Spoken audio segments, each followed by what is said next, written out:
어제 우연하게 그 유튜브 쳐다보다가 어떤 의사인지 잘 모르겠는데 의사 같기도 하고 의료 계통 있는 사람 같은데 잠 얘기가 나와가지고 잠 얘기를 하는데 내가 알고 있는 거 좀 다른 얘기를 하더라고요. 어린아이들이 일찍 자야 성장 호르몬이 많이 배출돼서 성장을 빠르게 한다고 그러잖아요. 그 성장 호르몬이 언제 나오는가에 대해서 그 사람이 얘기하는데 잠들어서 1시간 후에 나온다네요. 그러니까 9시에 자면 10시부터 성장 호르몬이 나오기 시작하고 10시에 자면 11시부터 성장 호르몬이 나오기 시작한대요. 그런데 12시에 자면 그러면 몇 시에 나올 것 같아요? 1시가 아니라는 거예요. 12시 넘어서 자면 성장 호르몬이 불규칙이래요. 그러면서 미국에서 실험을 했대요. 어떤 실험을 했냐면 12시를 딱 기준으로 해가지고 10분 전에 잔 사람하고 10분 후에 잔 사람하고의 이 뇌파 검사를 통해서 숙면 정도를 계산한 거야. 12시 10분 전에 잠잔 사람이요. 12시 10분 후, 그러니까 20분 차이 나잖아요. 20분에 잠잔 사람보다 숙면 효과가 2시간 효과가 더 크게 나오더래요. 그러니까 20분 전에 잤는데 잠의 질은 2시간 정도 더 잔 그런 효과가 나타난대요. 제가 항상 수업 시간 하는 얘기도 그런 거거든요. 학생들한테. 제발 12시 넘어서 공부하는 채 하지 말고, 그 공부하는 게 아니더라고요. 12시 넘어서 책 보는 게 내가 보니까 공부하는 게 아니야. 공부하는 채 하는 거지. 야, 이 새끼들아, 12시 넘어서 제발 공부하는 채 좀 하지 말고. 어떤 새끼들 2시, 3시까지 공부하는 채 하더라? 그런 놈들은 100% 떨어져, 임마, 대학교. 내가 그렇게 얘기하거든요. 혼내면서. 꼭 공부 못하는 애들이 시험 한 달 앞두고 그냥 2시, 3시까지 공부하잖아요. 100% 못 가거든. 공부 잘하는 학생이 한 달 앞두고 놀아요, 그냥. 그 생체 리듬을 그날 그 수능 시험에 맞춰가지고 놀면서 예전에 틀렸던 것만 설렁설렁 본다고. 공부도 과학이란 말이에요. 제가 또 흥분했는데. 12시 안에 주무세요.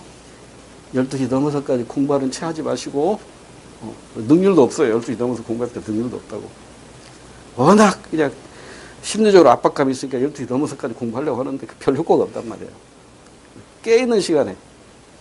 우리 때 4당 5이라는 말 지금은 안 통하잖아요. 4시간 자면 4시간 자면 4당 합격하고 5시간 자면서 공부하면 떨어진다. 이거 사케 불합니다. 그렇게 공부하면 100% 떨어집니다. 잠은 충분히 자요. 충분히. 이것도 의사가 나와서 한 얘기를 제가 나도에서 들었는데 우리 한국 사람들은 체질학적으로요 8시간 자야 정상적인 사회생활을 할 수 있대요. 여러분 몇 시간 잡니까? 8시간 못 자면은 정상적인 사회생활을 하는데 부족하다고 수면이. 그래서 낮에 쪽잠이라도 자야 된대요. 쪽잠 5분이 밤잠 한두 시간 효과가 있다고 그러잖아요. 그러니까 8시간 자면서 자고 깨어나서 집중해서 공부하는 것이 낫지. 6, 7시간 자고 비몽사몽 수업 시간에 졸고 집중이 떨어지니까 딴 생각하고 이건 굉장히 가성비가 떨어지는 학습 방법이죠. 그러니까 잠은 충분히 자되 깨있는 시간에 최선을 다해서 집중해가지고 공부해야 돼요. 할 때 공부하고 놀 때 또 쉬고 그래야 돼요. 근데 왜 내가 오늘 흥분하면서 얘기를 하지? 여러분 다 합격해야 되기 때문에 그래요. 100% 여러분 다 합격해야 되니까. 공부도 요령이란 말이에요. 자, 이제 4번으로 갈게요. 자, 집중해서 한번 보자고요. 밑줄 친 주장의 근거가 되는 국내 총생산의 한계를 옳지 않은 거. 국내 총생산의 한계 제가 4가지 소개했었죠. 우리 교과서에 있는 거 국내 총생산은 4가지. 첫째, 시장에서 거래되지 아니한 것은 포함되지 않는다. 예를 들면 뭐예요? 그렇죠. 가정주부의 가사노동이라든가 또는 여가 활동을 통해서 얻는 만족감 같은 거. 이런 것들은 시장에서 거래가 안 되다 보니까 이 GDP 포함이 안 된단 말이에요. 두 번째가 뭐였죠? 그렇죠. 시장에서 거래는 되는데 그 거래 시장이 암시장이라든가 중고시장이라면 이것은 GDP 포함이 안 된단 말이에요. 그 다음에 세 번째가 복지 수준을 알 수 없어요. GDP 가지고 복지 수준을 알 수 있는 게 아니에요.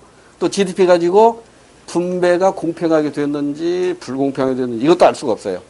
이 한계 4가지가 우리 교과서에 나와 있는 거예요. 여기 4가지가 아닌 거 찾으면 되겠죠. 자, 일단 이 기자를 보니까 국내 총생산은 국민 경제의 전체적인 생산 수준을 나타내는 지표임에도 불구하고 국민의 실제적인 생활 수준을 정확하게 나타내지는 못한다. 왜? 한계. 계산에 포함이 되지 않는 것이 있기 때문에. 기억. 각 생산 단계의 부가가치가 반영되지 않는, 아닙니다. 이 부가가치 합 자체가 바로 GDP잖아요. 그러니까 GDP 공식 3개. 각 생산 단계별로 부가가치의 합. 이걸 이제 변형시키면 총 생산물에서 중간 생산물을 털어내면 돼요. 그럼 뭐만 남아요? 최종 생산물만 남아요. 그러니까 공식은 3가지네요.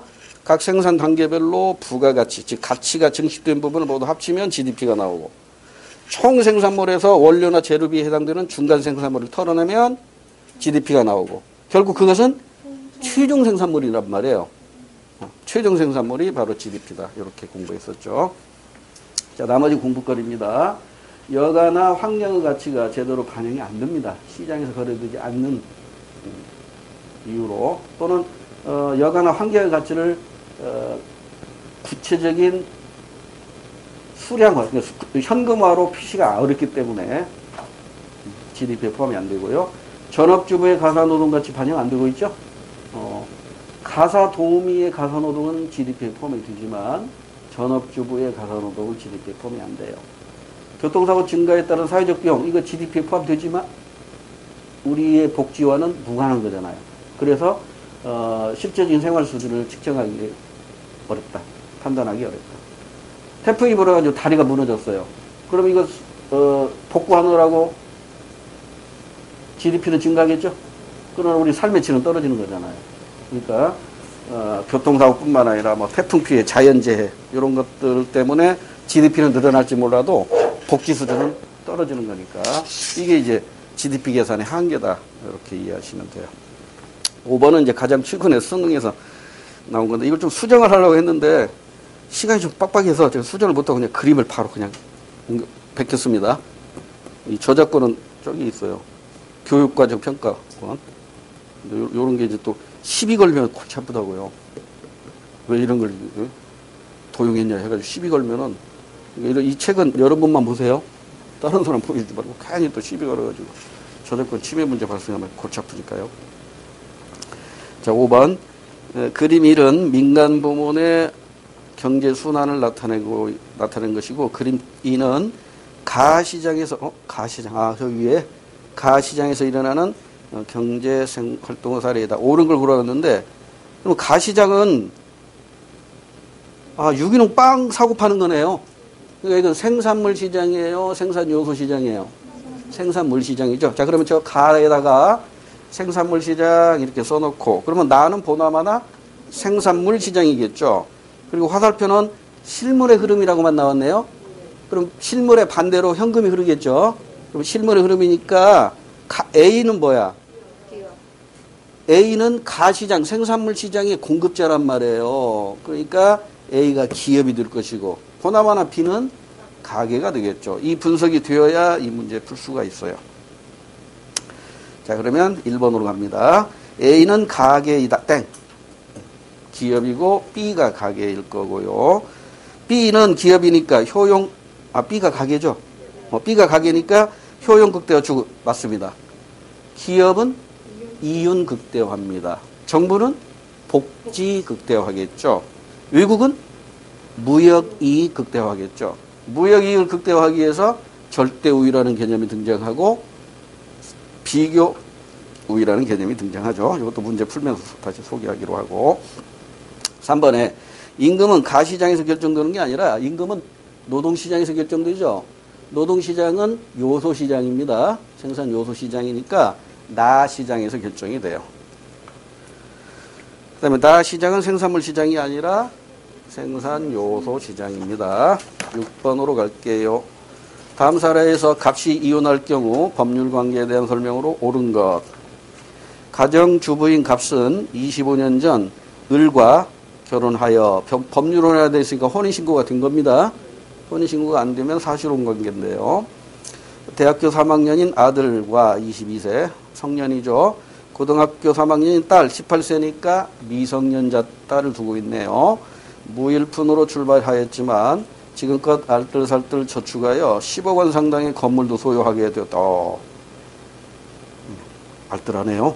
그런데 최근 남편이지, 을이 부정한 행위로 바람펴가지고 값은 을과 이혼하고 자녀들은 자신이 키우기로 하였다. 이때 이혼은 협의 이혼도 가능하고 협의 이혼이 안 되면 재판상 이혼으로 가야겠죠.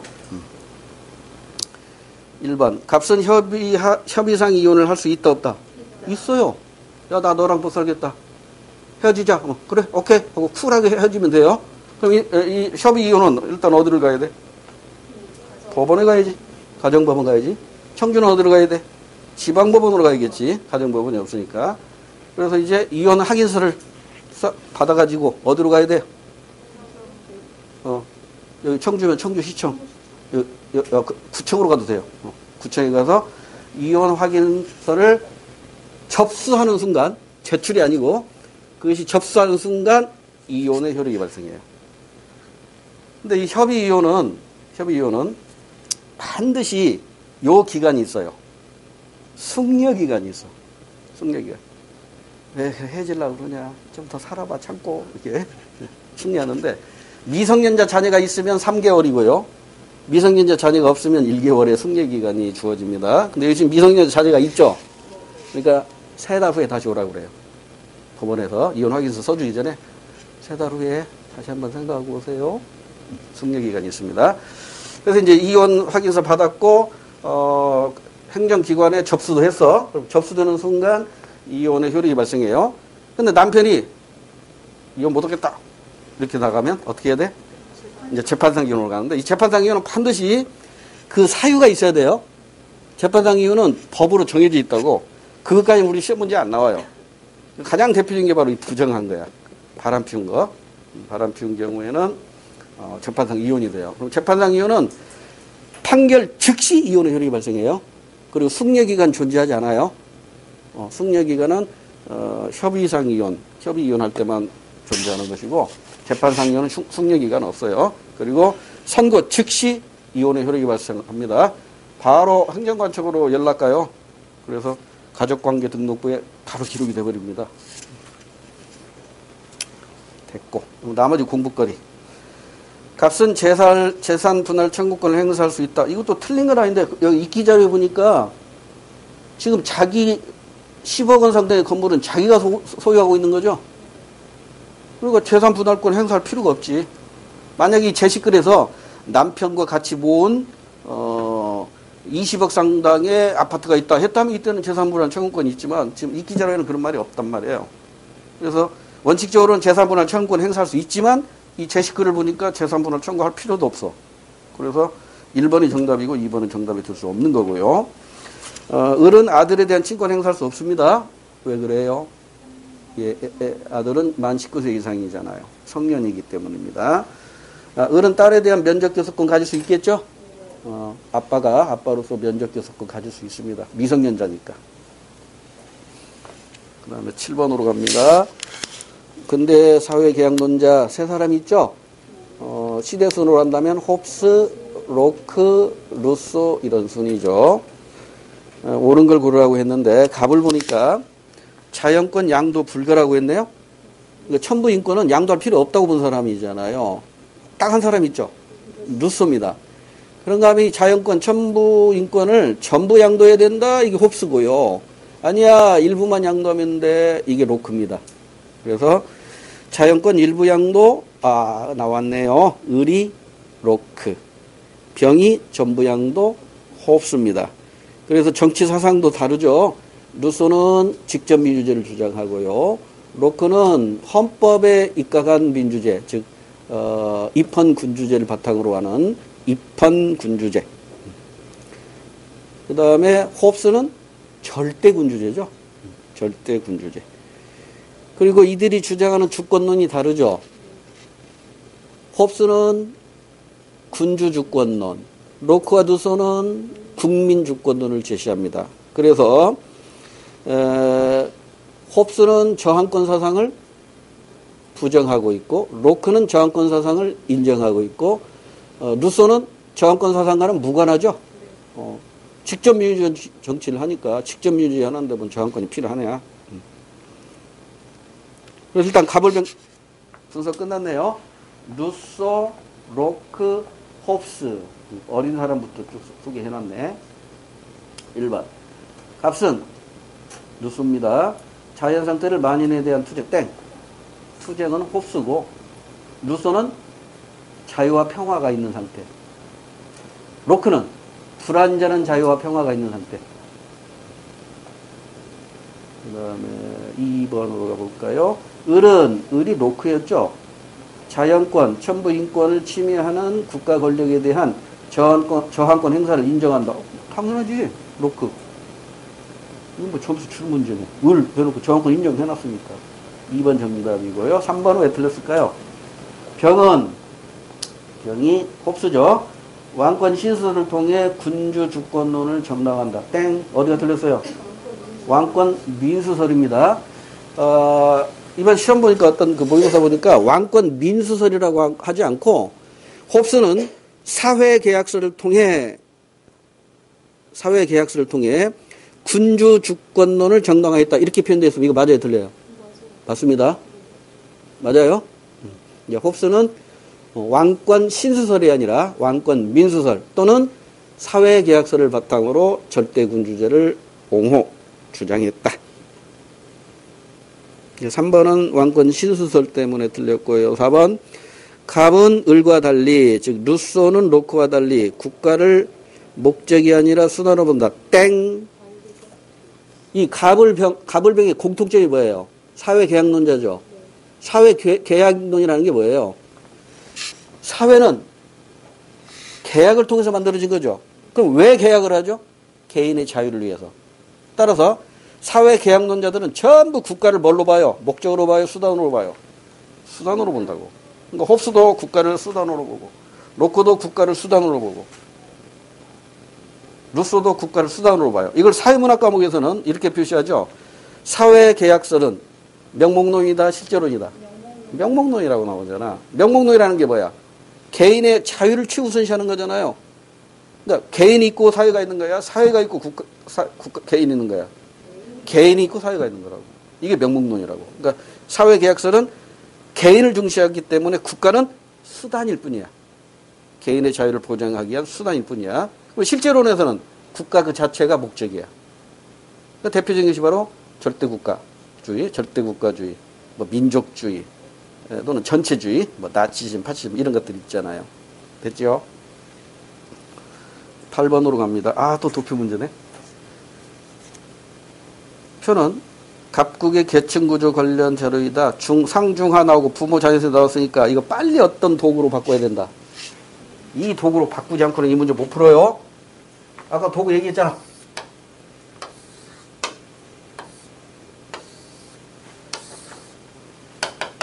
이 도구 없이는 못 푼다고. 그러니까 시험장에서 빈칸에다가 이 그림을 빨리 그려야 된다고. 상중하 이런 거 쓸 필요도 없어요. 제가 설명하려니까 상중하 이렇게 글씨 쓰는 것이지. 가장 전형적인 것은 이쪽이 부모고 이쪽이 자녀.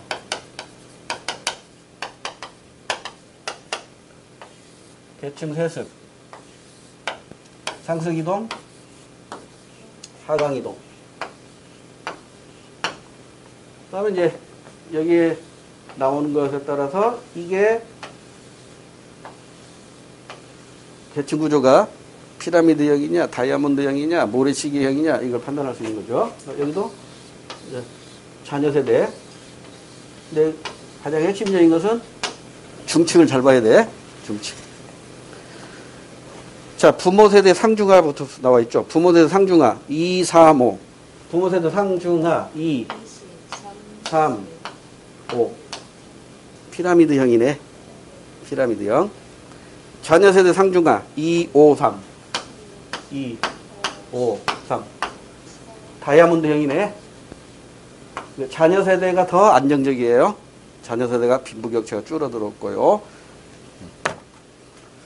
그 다음에 계층 일치 비율 5, 4, 6 이렇게 돼 있네.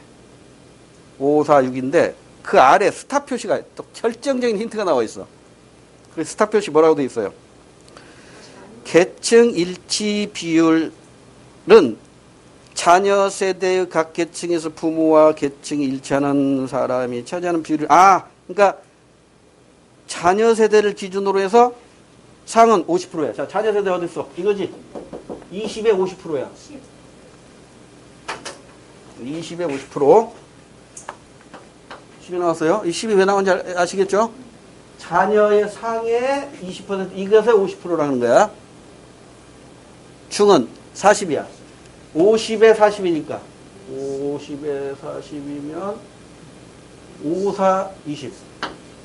20%가 되는 거지. 그 다음에 하층은 60이야. 30에 60이니까 36, 18이야. 그러면 세습하는 계층은 이거 얼마야? 30, 48이네. 48이니까 사회 이동보다 적네. 사회 이동이 활발했다 이렇게 표현할 수 있겠지? 사회 이동이 활발했어요. 그런데 지금 상승 하강 이거 잘 모르잖아. 모르는 상태에서 이제 바로 선지로 가야겠지. 이런 문제 풀 때는. 자, 이것만큼만 채울 수 있어요. 이 이상 못 채워 아직. 그다음에 1번. 부모 세대에서는 폐쇄적 계층 구조다. 부모 세대가 피라미드형이죠. 피라미드형은 폐쇄적 계층 구조다 하는 순간 땡이라고 그랬지. 알 수 없어. 피라미드형이라도 상승과 하강 이동이 이루어지면 그건 개방적 계층 구조인 거고, 다이아몬드형이라 하더라도 상승과 하강 이동이 금지되어 있다면 그건 폐쇄적 계층 구조인 것이지, 피라미드형이니까 폐쇄적이고 다이아몬드형이니까 개방적이다. 절대 아닙니다. 이거 그렇게 연결하면 큰일 나요. 1번 땡. 2번. 자녀 세대의 중층에서 부모보다 계층이 낮은 사람은 절반 이상이다. 이거 확인해야 돼. 자, 그러니까 자녀 세대의 중층에서니까 자녀 세대의 중층에서 그러니까 이겁니다. 요 줄이야, 요 줄. 요 줄에서 부모보다 계층이 낮은 사람이니까 요거겠지. 요것은 절반 이상이라면 여기 25가 돼야겠죠. 50의 절반이니까 25잖아. 그럼 여기 25가 들어가면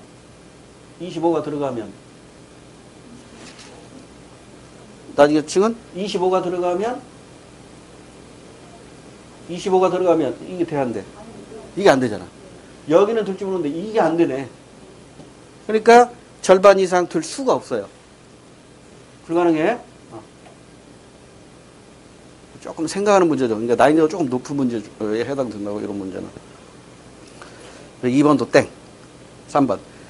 자녀 세대의 계층 구조가 부모 세대의 계층 구조보다 사회 안정이 유리하다.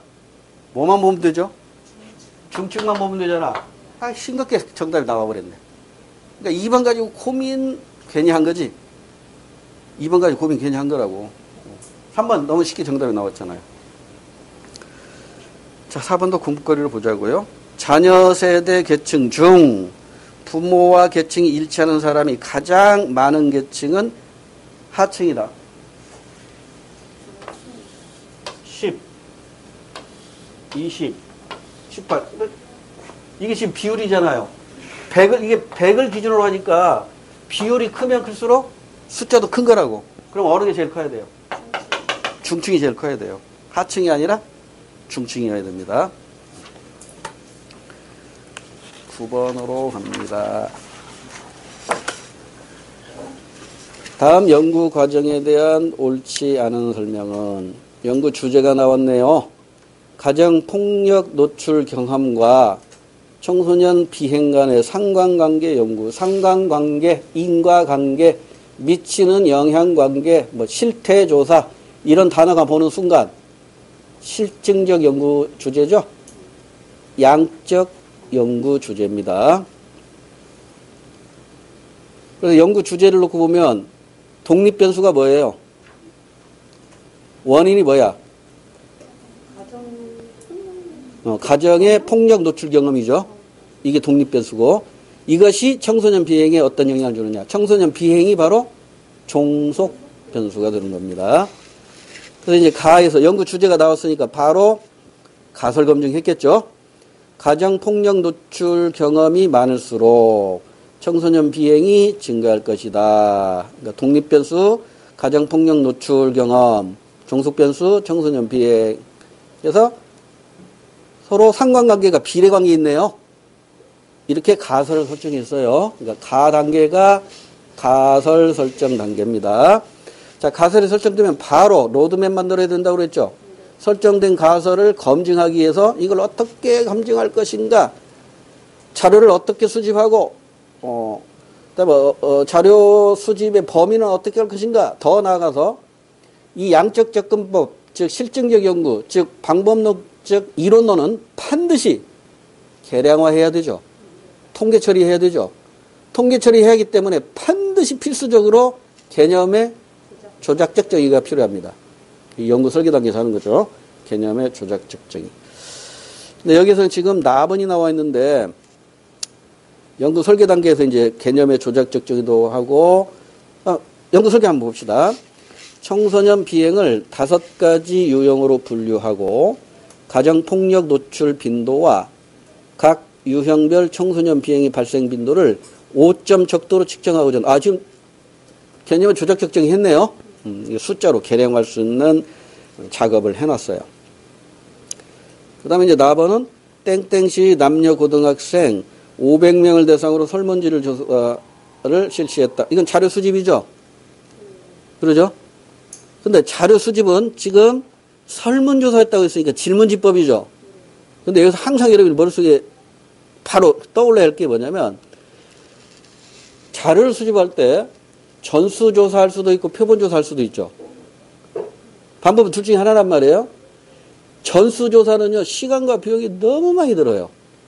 그래서 우리나라에서 전수조사하는 경우는 딱 2개밖에 없어요. 인구조사할 때하고 주택조사할 때. 나머지는 전수조사가 불가능하니까 표본조사해요. 그러니까 여기서 청소년 비행을 지금 연구하는 거니까 대한민국의 모든 청소년이 이게 모집단이에요. 그럼 이제 서울에 있는 청소년, 청주에 있는 청소년, 울릉도에 있는 청소년, 저기 독도도 있나? 독도는 없겠지. 하여튼 섬에 있는 청소년, 농촌에 있는 청소년 다 조사해야 되잖아요. 그러니까 어려우니까 어떻게 해요? 표본을 조사해야 돼요. 표본 조사할 때는 반드시 이것과 연결시켜서 시험을 냅니다. 표본 조사할 때는 반드시 표본의 대표성을 확보해야 돼요. 그러면 대표성을 확보하려면 어떻게 해야 돼요? 도시에서 몇 명, 농촌에서 몇 명, 남학생 몇 명, 여학생 몇 명, 이렇게 표본의 균형을 이루어야 됩니다. 근데 여기 지금 표본이 균형이 이루었다는 말이 있어 없어? 없죠. 그냥 아무 말 없이 남녀 고등학생 500명 돼서 이렇게 돼 있잖아요. 또는 어떤 신문에서는 무작위로 1000명을 이런 식의 신문이가 나온다고. 무작위로 하면 무조건 이건 대표성이 없는 거예요. 무작위로 5,000명, 무작위로 5만 명 이렇게 해봤자 아무 필요 없다니까. 무작위로 하면 이건 대표성이 없는 거예요. 그러니까 항상 대표성을 갖춰야 됩니다. 뭐 남녀 성비라든가 또는 뭐 집안의 그 계층이라든가 또는 지역 간, 도시 농촌 간 이런 지역 간의 균형 있는 표본을 모집해야 돼요. 그래야만이 표본의 대표성이 있고 표본의 대표성이 확보되어야 이 연구 결과도 신뢰할 수 있어요. 그러니까 지금 이 나번을 보는 순간 어라? 이거 표본의 대표성 없잖아. 그럼 이 연구 결과를 신뢰할 수 있다 없다? 없어요. 이게 그냥 문제 풀면서 탁 떠올라야 된다니까요. 기계적으로 나와야 돼. 항상 문제는 이런 식으로 출제가 되니까요. 그 자료를 분석했어요. 다 이렇게 나와 있죠. 자료를 분석할 때는 가치가 개입돼야 돼요. 가치가 개입되면 안 돼요. 안 되죠. 가치가 절대 개입돼서 안 되는 단계가 3개 있었죠. 자료 수집 분석, 가설, 검증, 결론, 도출. 요 3가지 경우만 엄격한 가치 중립이 필요합니다. 다시 자료 수집 분석, 가설, 검증, 결론, 도출. 요 3단계는 철저하게 가치가 중립돼야 돼요. 나머지는 가치가 소극적으로 개입될 수도 있고 적극적으로 개입될 수 있어요. 적극적으로 개입되는 건 딱 하나죠. 결론 도출. 결론 도출이 아니라 대책 마련. 대책을 마련할 때에는 가치가 적극적으로 개입이 됩니다. 자, 그럼 결론 도출 나왔네요. 청소년의 가정폭력 노출 경험 빈도와 비행 경험 빈도간에는 양의 상관관계가 나타났으니까 가설은 인용된 거예요? 기각된 거예요? 인용된 거죠? 가설은 수용된 거라고. 만약에 가설이 기각됐어요. 다시 말해서 가정의 폭력 노출 경험과 비행 경험 간에는 아무런 관계가 없더라. 이렇게 가설이 기각됐어요. 그러면 연구의 의미는 있다 없다? 있어요. 가설이 기각됐다고 해서 연구 의미가 없는 건 아니에요. 기각 그 자체로 연구 결과로 의미를 갖게 되는 거예요. 이것도 수능에서 출제됐어요. 자, 그럼 이제 문제로 와서 옳지 않은 것 찾으래요. 표준화된 도구에 의해 자료를 수집하였다. 맞나요? 여러분, 제가 수업 시간에 이렇게 분명히 그림을 그려드렸어. 자료 수집 방법에 시간과 비용하고 이건 뭐야? 조작과 통제를 놓고 볼 때 1차 자료만 놓고 보면, 자, 1차 자료가 몇 개가 있었지? 4개가 있었지. 1차 자료. 실험법이 여기에 있고, 질문지법이 여기 있고, 질문지법 하단 쪽으로 와서 이렇게 해서 면접법이 있고, 면접법보다 이쪽에 와가지고 참여관찰법이 있었잖아요. 자, 이 왼쪽에 있는 게 뭐야? 양적 자료. 요거 질적 자료라고 했죠. 그럼 제가 분명히 여러분에 대해 수업 시간에 양적 자료는 표준화되어 있고 구조화되어 있는 자료 수집 방법이고, 질적 자료는 비표준화, 표준화되어 있지 않고 역시 구조화되어 있지도 않다. 따라서 이건 객관성이 결여되어 있다. 즉 주관이 많이 개입되어 있다. 이건 객관성을 확보했다. 이렇게 공부했었죠? 자, 그럼 이제 1번 확인할 수 있잖아. 표준화되는 도구, 다른 말로 하면 양적 자료 수집 방법이에요. 이 질문지법은 양적 자료잖아. 그러니까 당연히 표준화되어 있고 도구화되어 있는 거예요. 그러니까 객관성을 확보할 수 있는 거예요. 1번은 맞아요. 틀린 거 골라야 됩니다. 2번. 양적 자료, 이 말이나 표준화된 도구, 이 말이나 같은 거라고 그랬어요. 양적 자료를 중심으로 분석하여 결론을 도출했다. 당연하죠. 이 접근법이 양적 자료, 실증력 연구니까. 자, 실증력 연구는 연역적으로 접근해요? 귀납적으로 접근해요? 연역적으로 접근합니다. 왜? 가설 단계를 거치잖아. 근데 해석적 연구는 가설 단계가 없죠? 그러니까 귀납적으로 접근하는 거다. 이렇게 공부했었어요. 그 다음에 3번 볼까? 가에서 나로의 과정은, 가가 뭐야? 아, 가설이네. 가설 나오면 이건 연역적이지. 가설을 검증하는 과정이 연역적이고요. 자료를 수집 분석하는 단계는 귀납적이라고 그랬지. 그래서 이 실증적 연구는 연역적인 방법과 귀납적인 방법을 모두 활용합니다. 이거 수업 시간에 여러 번 얘기했어요. 다시. 방법론적 이론론인 실증적 연구, 양적 접근법, 설명적 연구는 연역적 접근과 귀납적 접근을 모두 활용한다. OX. O야. O. 근데 방법론적 이원론인 해석적 연구, 질적 접근 또는 기술적, 서술적 연구는 연역적 접근할 겨를이 없어요. 가설을 설정하지 않기 때문에 연역적으로는 접근하지 않고 전부 귀납적으로 접근하는 거예요. 전체적으로도 귀납적으로 접근하고 자료 수집 분석 자체도 귀납적으로 접근해요. 그러니까 해석적 연구는 양적 접근과 질적 접근을 모두 활용한다 하면 이건 틀린 거예요. 뭔지 알겠죠? 근데 요거 조심해야 돼. 또 하나 조심할 게 뭐냐면 실증적 연구에서 질적 자료 수집 방법을 활용할 수 있나요, 없나요? 그러니까 실증 연구, 이 양적 접근할 때 질문지법하고 실험법을 주로 사용하는데 면접법 사용할 수 있냐 없냐 이 말이에요. 있어요. 실증적 연구, 즉 양적 접근법에서도 질적 자료 수집 방법은 활용할 수 있다고. 뭔지 알겠죠? 해석적 연구에서도 질문지법 사용할 수 있어요. 이것도 신문 언급됐던 거예요. 넘어갑시다. 4번은 왜 4번은 맞겠지? 3번이 틀렸으니까요. 4번 다가 뭐냐면 자료 분석이네. 다를 실행하는 단계는 연구자의 엄격한 가치중립이 요구된다. 당연하지. 엄격한 가치중립 3개. 뭐뭐? 자료 수집 분석, 가설 검증, 결론 도출. 이 3단계는 반드시 가치 중립이 요구됩니다. 10번. 옳은 설명 고르래요. 땡땡 고등학교 학생회장인 갑순 가족들과 함께 지역 봉사단체에 가입하여 활동하고 있다. 방과 후에는 동네 친구들과 야구 동호회에서 취미 활동 중이다. 회계사인 을은 땡땡 기업 재무팀에서 근무하고 있다. 퇴근 후에는 공정거래 분야의 시민단체에서 임원으로 활동하고 있다. 아, 지금 사회 집단이 여러 개 나왔네요. 그럼 이제 1번부터 확인해 보자고요. 갑순 자발적 교사체에 속해 있나요? 땡땡 고등학교 학생회장인 갑순 가족들과 함께, 가족이 뭐야? 공동사회 1차 집단이죠. 지역봉사단체 가입, 지역봉사단체가 바로 자발적 결사체인 시민단체로 봐야겠죠. 그 다음에 야구 동호회, 이것도 자발적 결사체로 친목단체주의가. 됐습니까? 그래서 1번 정답이야. 시험장에서는 나머지 볼 필요도 없다고. 공부거리로 확인합시다. 을은 공익을 추구하는, 공익 추구니까 시민단체겠지?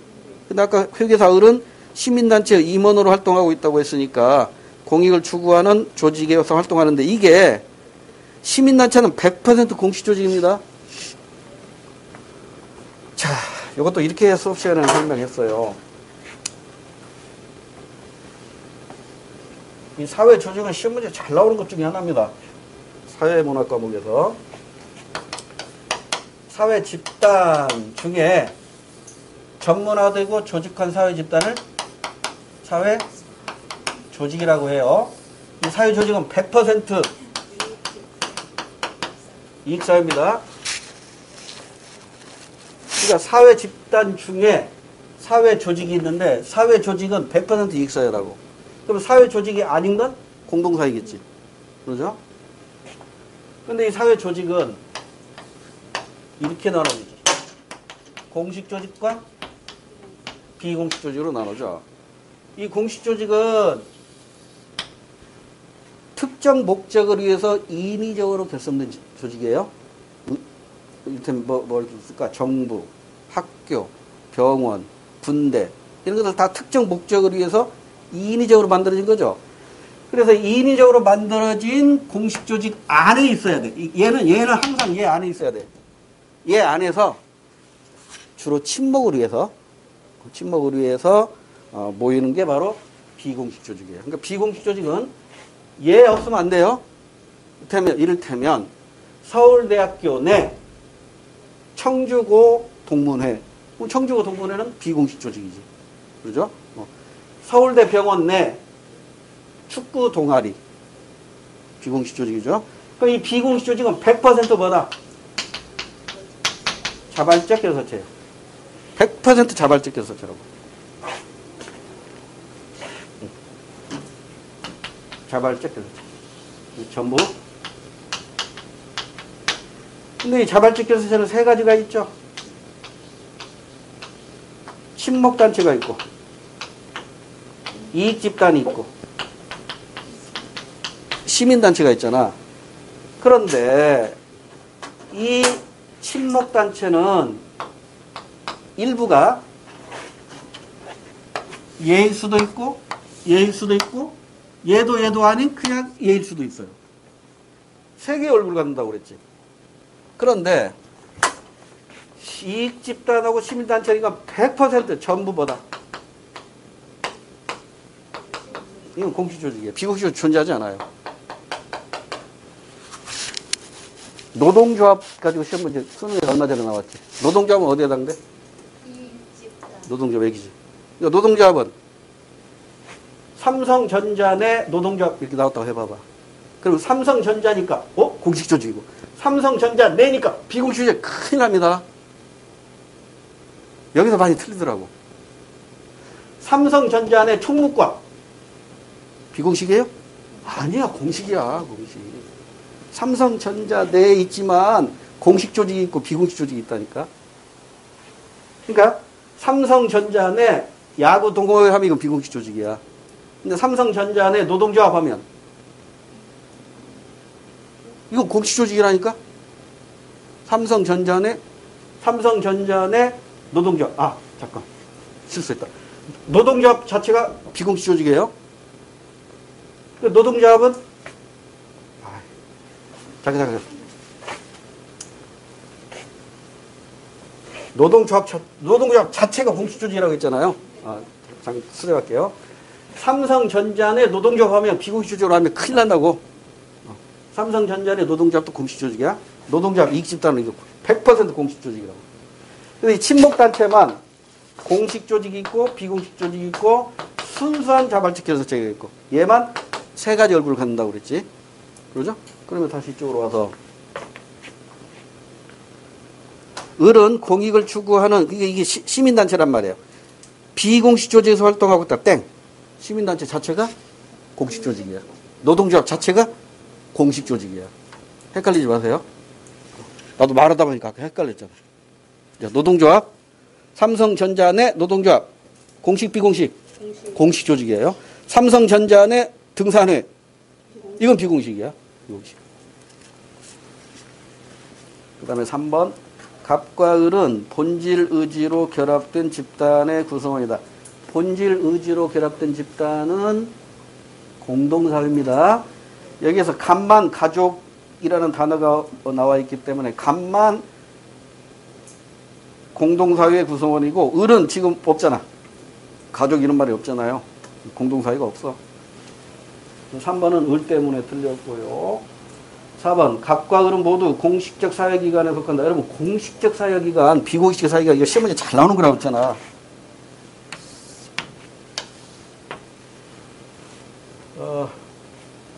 공식, 비공식.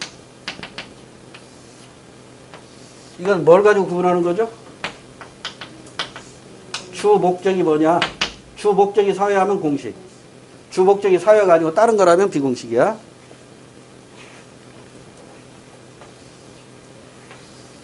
그 다음에 1차적 사회기관. 2차적 사회기관. 이것은 사회화의 내용이죠. 사회화의 내용이 기초적인 사회화냐 아니면 전문적인 사회화냐. 이걸 이렇게 해서 크게 두 가지로 나눠져요. 뭐가? 사회화 기관. 이 사회화 기관도 시험에 잘 나오는 거라고.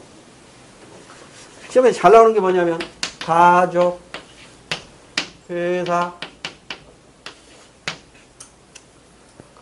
회사, 학교, 언론 매체 또는 대중 매체 이렇게 표현하죠. 대중 매체. 또 나왔던 게 교도소. 해봐. 가족. 공식 비공식. 1차 2차. 회사. 공식 비공식. 1차 2차. 학교. 2차. 대중매체. 비공식. 2차. 교도소. 공식. 2차. 이렇게 되는 거야. 사회화 기관 가지고 지금까지 시험에 나온 건 거의 이거예요. 얘들. 얘들 가지고 돌려. 그렇게 이해하시면 되고. 자, 그래서 각각은 모두 공식적 사회기관은 여기서는 학교밖에 없어요. 학교. 회사. 나머지는 뭐 비공식이잖아. 넘어가 볼까? 좀 쉬었다 합시다. 좀 쉬었다가.